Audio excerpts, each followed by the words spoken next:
Bien, écoutez, bonjour et bienvenue, vous êtes chez Oasis Voyage et aujourd'hui c'est un jour de fête parce que Maud Séjournant, qui voyage dans le monde entier, est aujourd'hui à l'agence Oasis. Alors, je suis ravi de t'accueillir, Maud, bonjour. Bonjour.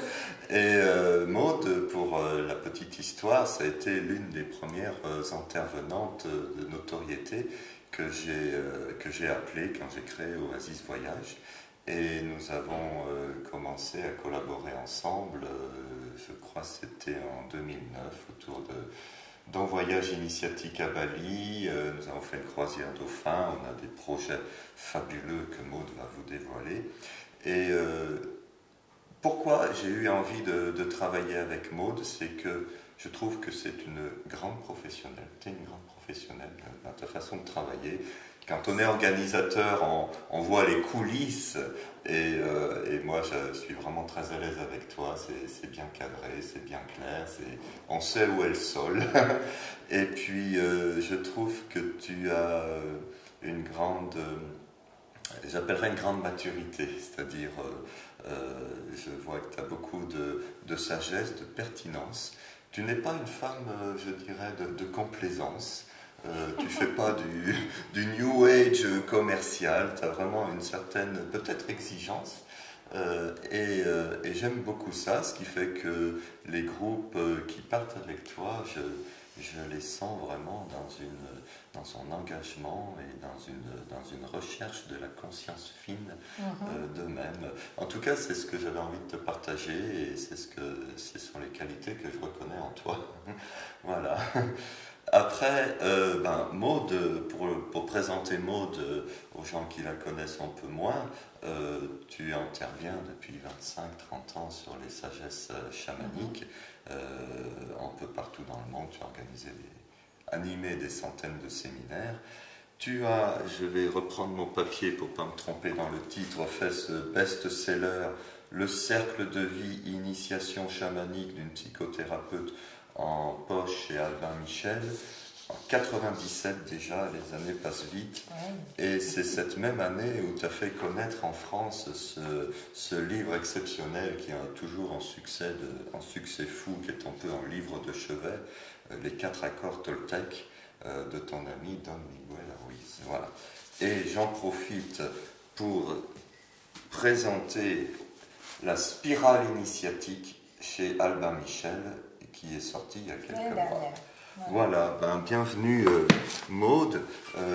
J'aimerais que tu me dises, tu as parcouru le monde vraiment, et qu'est-ce qui te plaît sur cette planète pour t'inviter comme ça à être tout le temps en bout ou en autre de cette planète. Quand je t'envoie des emails, je ne sais jamais trop où est Maud, si elle est en Alaska, si elle est en Asie, à Santa Fe. C'est incroyable ça. Je suis basée à Santa Fe, au Nouveau-Mexique, qui est pour moi une terre de beauté. Et c'est sur cette terre de beauté que j'ai découvert l'essence de la tradition amérindienne.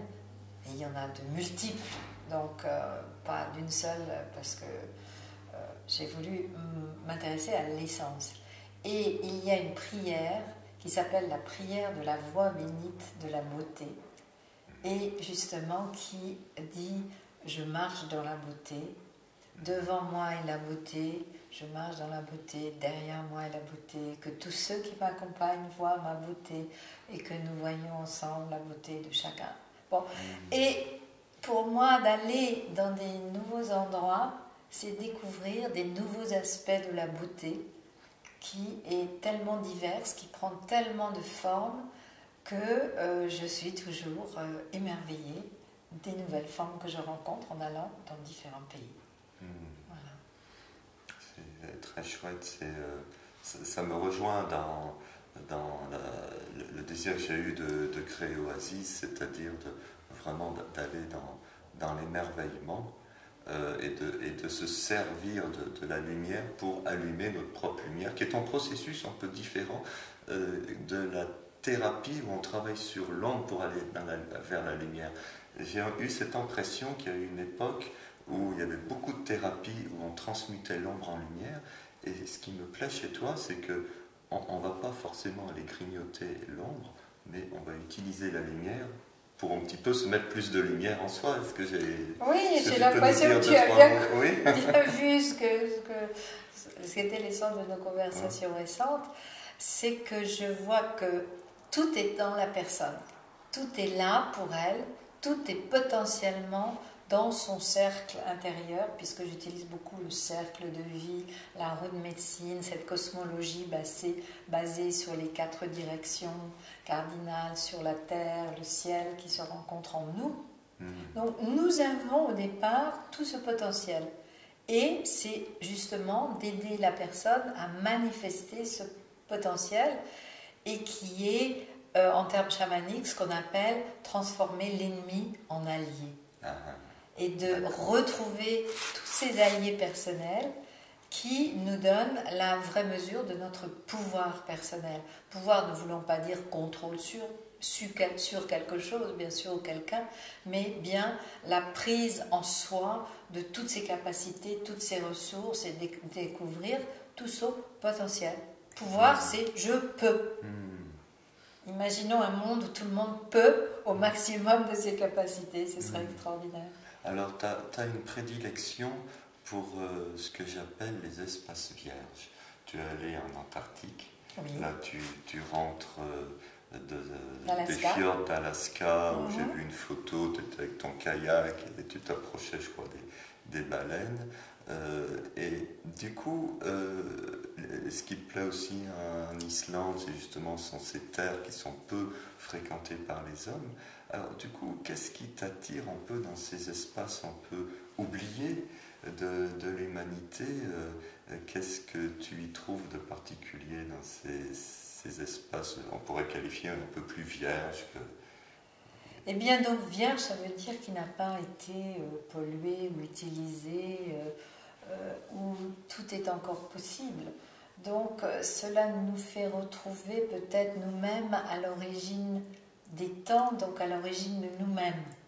Cela nous ramène à notre nature authentique, à notre intégrité, à tout ce qui est possible, sans qu'il y ait eu encore de conditionnement, de façonnement par la culture.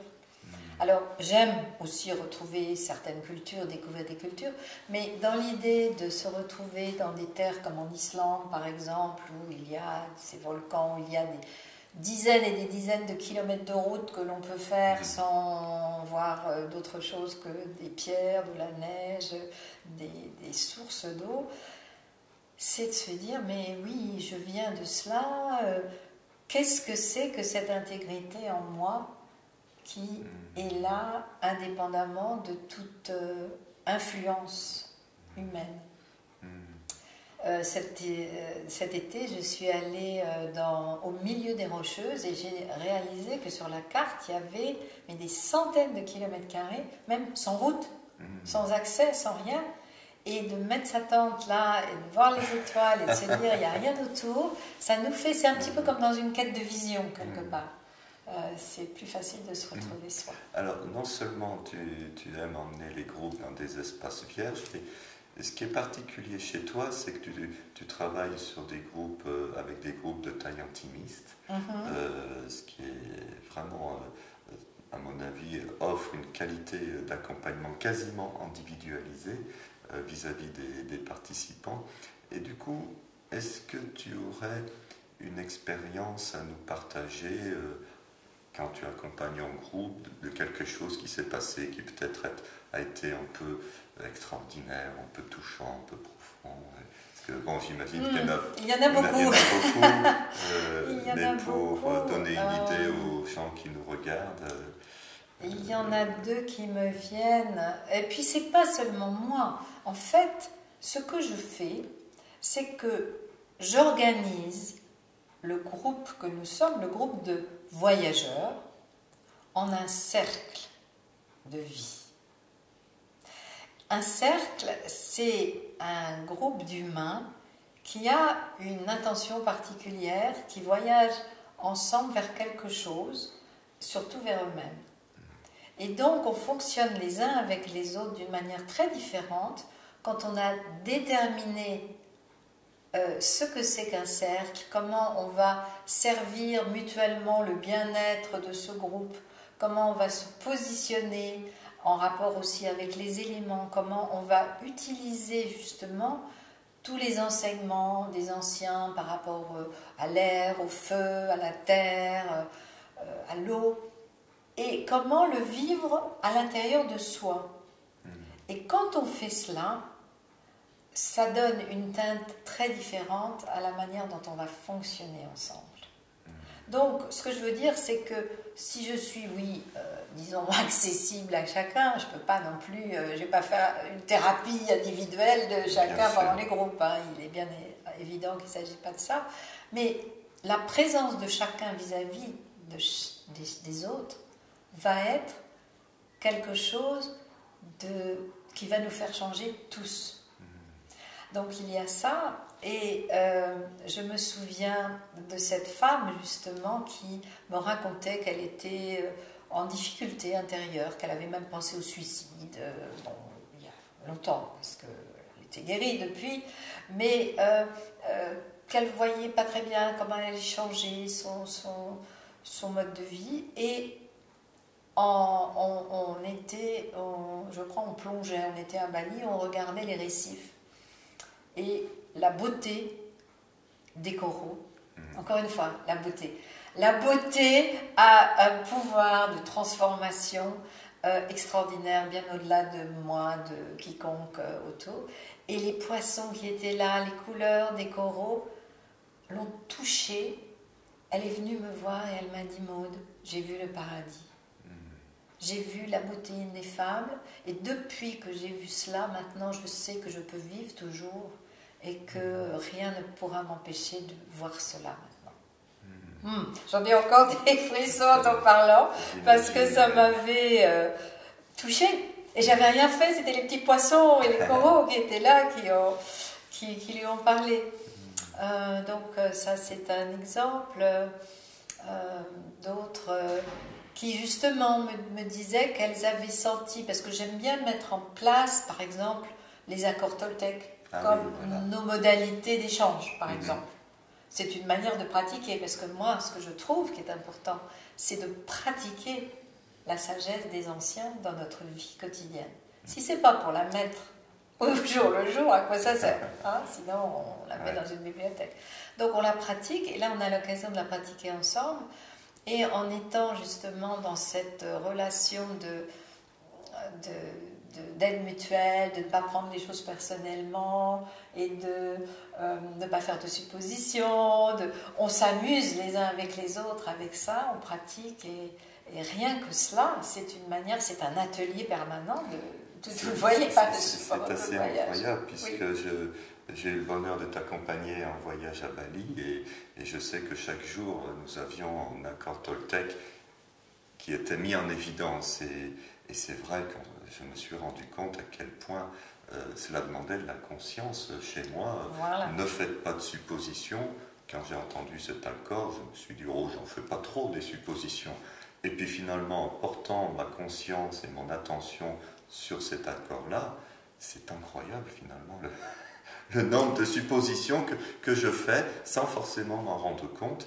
Et j'ai trouvé ça très très intéressant, parce que la synergie du groupe autour dans le même accord, avec en fin de journée en cercle de parole où on partage nos expériences, on se rend compte que ces 4 accords Toltec, c'est quand même quelque chose. Et qu'on peut y venir, y revenir, etc. Et que ça fait quand même du bien de les travailler. Et de partager, et de voir comment on les vit. Et puis du coup, ça fluidifie les échanges entre les personnes. Et mon idée, c'est de pouvoir vivre le paradis sur Terre. Et de voir à travers les voyages les différentes facettes de ce paradis. Alors, qu'est-ce qui t'excite? Où est-ce que tu vas emmener tes prochains groupes? Bon, je sais un peu la réponse, mais voilà. Qu'est-ce que tu as décidé de proposer? Bon, prenons de manière chronologique d'abord les Galapagos qui seront en février. Voilà. C'est un lieu qui m'attire depuis très longtemps. Très longtemps. Je me suis dit, un jour, j'irai aux Galapagos. Et ces derniers mois, depuis qu'on a lancé ce projet et que c'est devenu une réalité, de proposer cette aventure, j'ai voulu me préparer personnellement à être en contact profond avec les esprits animaux. Je ne peux pas dire que je sois une néophyte totale dans ce domaine, puisque ça fait des années que je propose des rencontres avec son animal totem, que je travaille, j'ai fait des ateliers, des stages autour de ce thème, parce que pour moi, l'animal totem, ce n'est pas les animaux qui sont à l'extérieur, qu'on peut voir aux zoos sur des images, c'est la partie vivante, incarnée, charnelle de nous-mêmes. Nous sommes dans ce corps animal, nous sommes des mammifères après tout, n'oublions pas ça.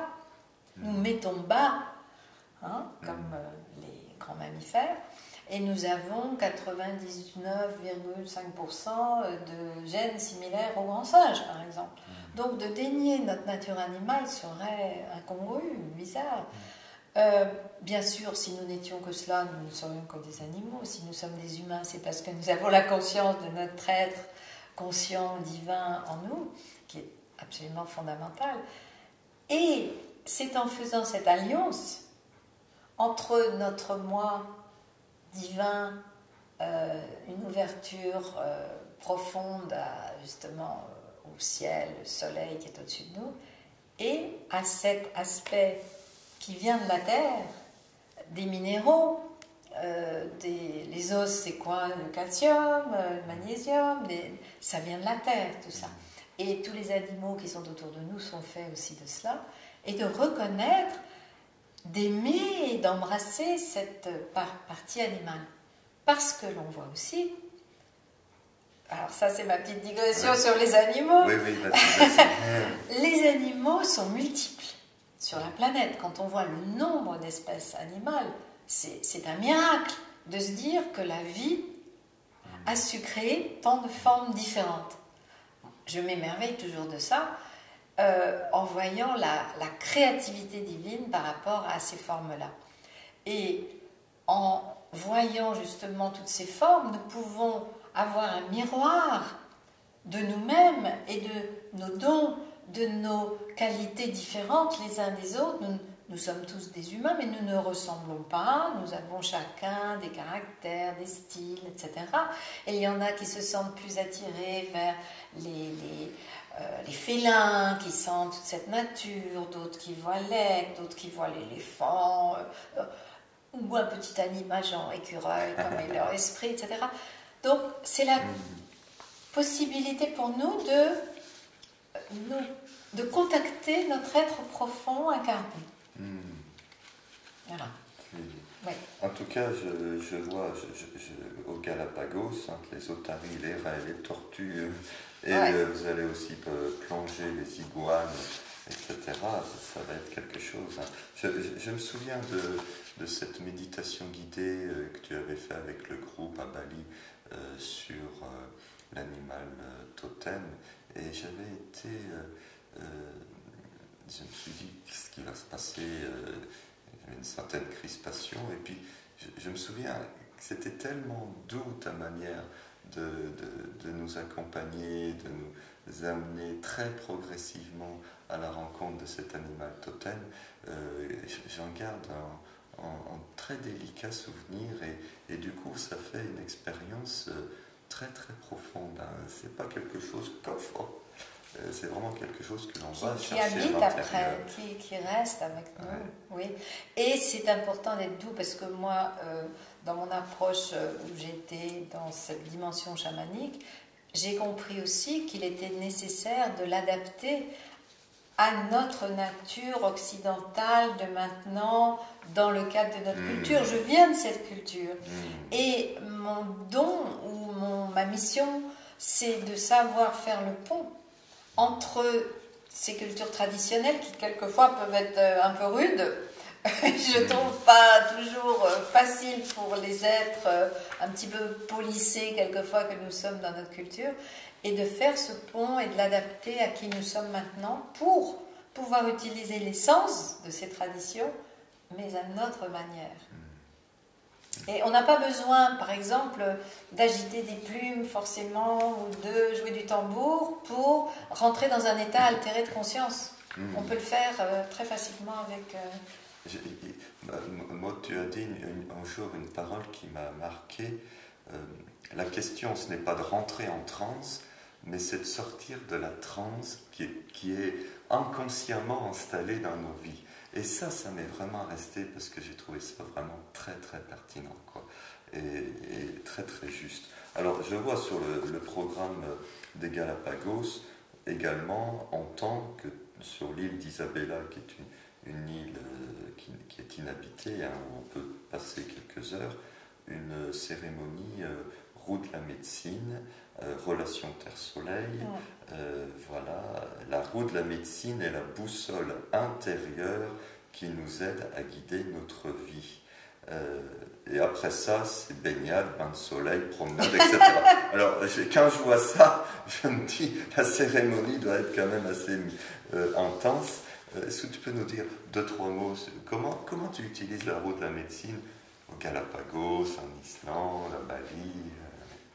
C'est justement des endroits privilégiés pour faire cela, puisque nous sommes directement en rapport avec, on verra le soleil, on verra où il s'est levé, on fera attention à ça, il n'y a pas les immeubles qui nous empêchent de le voir, donc on verra cela, et comment justement les animaux savent se mettre dans certaines directions pour profiter du soleil à certains moments, etc.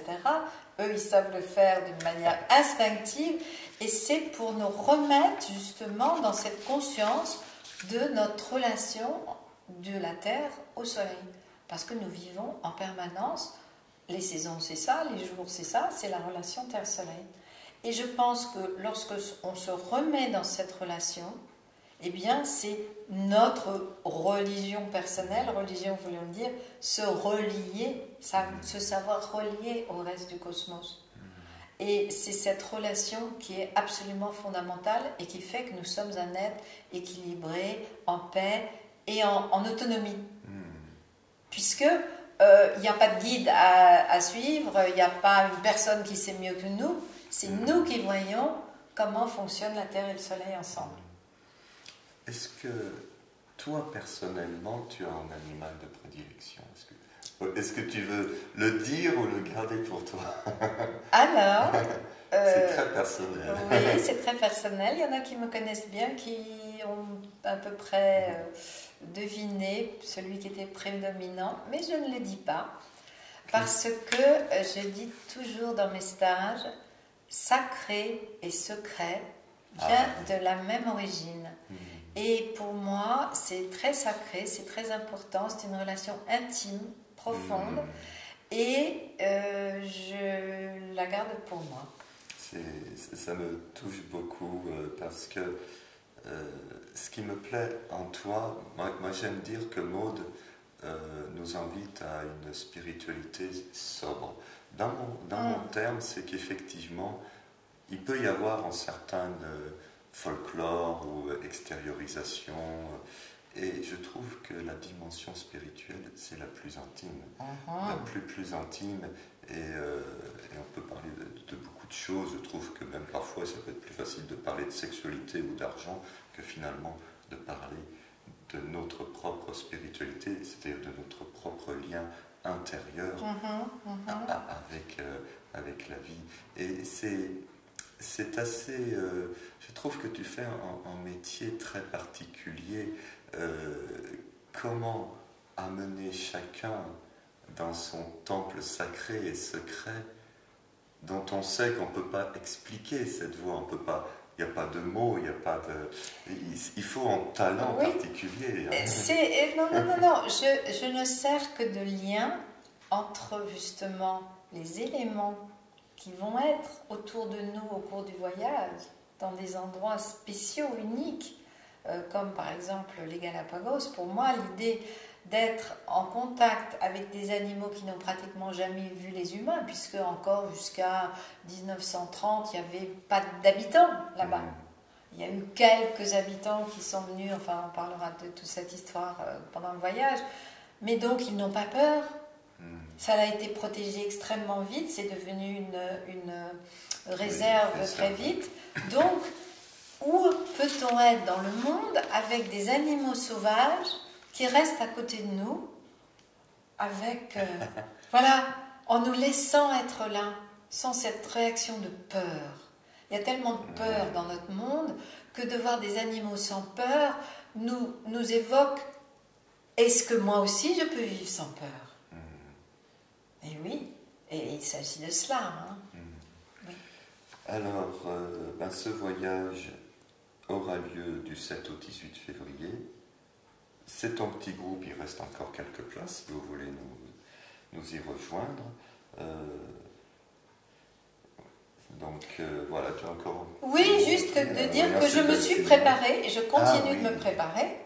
Je me suis préparée pour ce voyage en allant faire un grand voyage dans la nature et ma gageure, mon challenge, c'était de photographier ou filmer des animaux sauvages, toute seule, avec ma petite caméra, comme ça, de par mon intention. C'est-à-dire que je me suis préparée, je préparerai les gens du groupe, du cercle, pour qu'ils puissent se mettre dans cet état intérieur, pour appeler, pour qu'on devienne des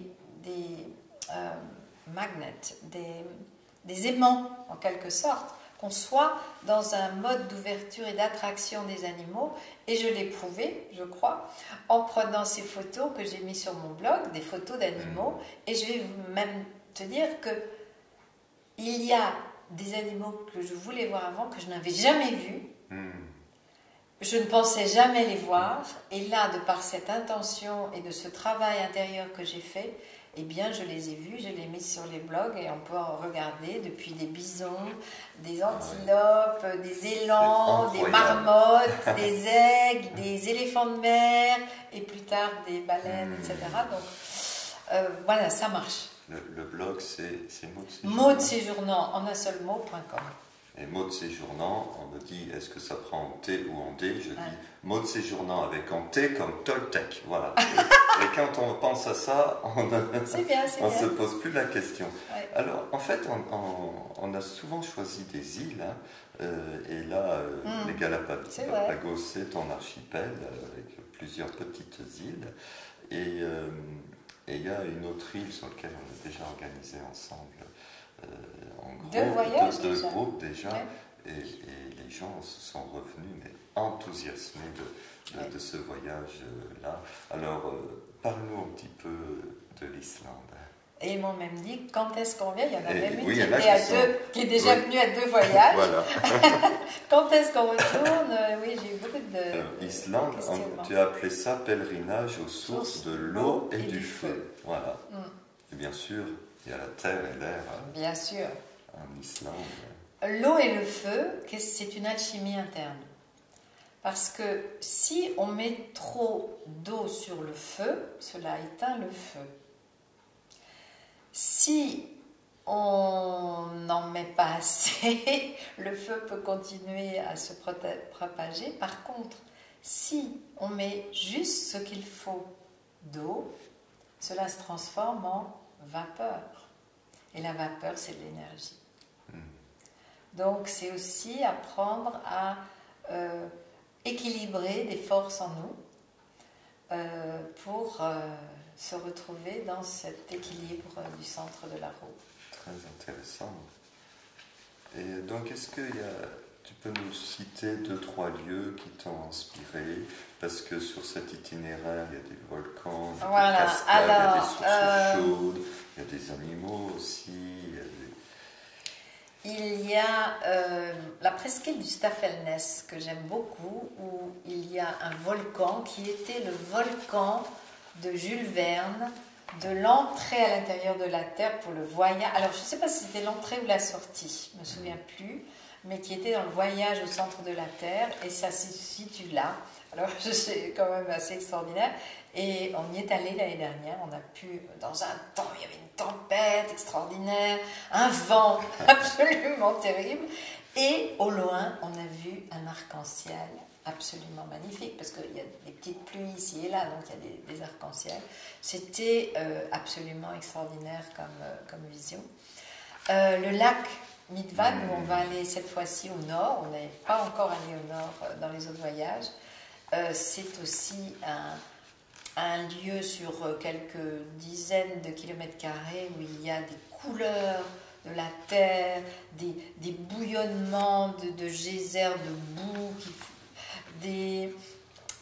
un ancien cratère qui, je crois, il y a eu une explosion dans les années 30-35. Ça fume encore. Ça fume encore. Il y a encore des terres chaudes. Un beau symbole de l'équilibre. C'est extraordinaire. Des cascades aussi, comme on en voit rarement, qui nous donnent vraiment l'impression de la puissance du feu. De l'eau, pardon, de l'eau avec les cascades. Ouais. Alors, tu as tenu à ce que vous retourniez sur cette ferme de Friedemar, ouais, avec ces chevaux islandais. Pour découvrir, je lis le programme, les écuries qui rapprochent de ces chevaux particuliers venus des Vikings, et donc c'est une race protégée depuis les années 900. Absolument. C'est incroyable. Ça. Incroyable. Et je sais qu'il y a eu des émotions fortes là. Oui, oui. Alors, ces petits chevaux, ils sont petits, hein, c'est presque des poneys, sont des grands poneys, disons, qui ont été préservés. Ils font tout ce qu'ils peuvent, les autorités islandaises, pour éviter toute contamination ou arrivée de chevaux d'autres races. Donc, ils ne sont pas croisés et ils ont la particularité d'avoir 5 allures. C'est-à-dire, en plus du pas, du trot et du galop, ils ont d'autres allures, genre l'amble, qui permet au cheval de ne pratiquement pas bouger quand il trotte. D'accord. Et c'est très très confortable. Et puis une autre aussi allure qui est un petit peu plus difficile à maîtriser. Et donc dans cette ferme, il y a un amour des chevaux. C'est une famille avec des enfants magnifiques qui élèvent ces chevaux et qui les dressent. Et ils font une sorte de présentation de leurs chevaux en montrant les différentes allures, ce qu'ils arrivent à faire avec leurs chevaux. Et ensuite, on va dans les écuries rencontrer les chevaux. Et là, je me souviens très bien de cette femme qui nous avait dit qu'elle avait peur des chevaux, qu'elle les avait touchés, qu'elle avait eu des problèmes autrefois. Et là, elle a senti, les chevaux attendent, ils sont là avec leur bouche, leur tête, ils ont une tendresse, on a envie de les prendre. Et elle a pu toucher ce cheval qui, en fait, la touchait. On avait l'impression que le cheval la prenait dans ses bras, littéralement. Et elle a éclaté en sanglots. C'était, voilà, ça y est, l'émotion de je suis en contact avec cette force animale, justement, encore une fois. L'animal nous touche beaucoup à un niveau dans l'émotionnel. Et on peut aller aussi essayer ces allures, ces chevaux, dans une balade qui sera proposée. D'accord. Oh ben dis donc. Bien, et ben ça c'est ton voyage. Cette année on le fait au mois de mai.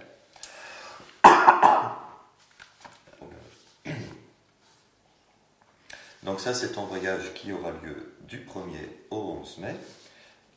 Toujours des petits groupes. Ça a été complet les 2 années précédentes assez vite. Ouais.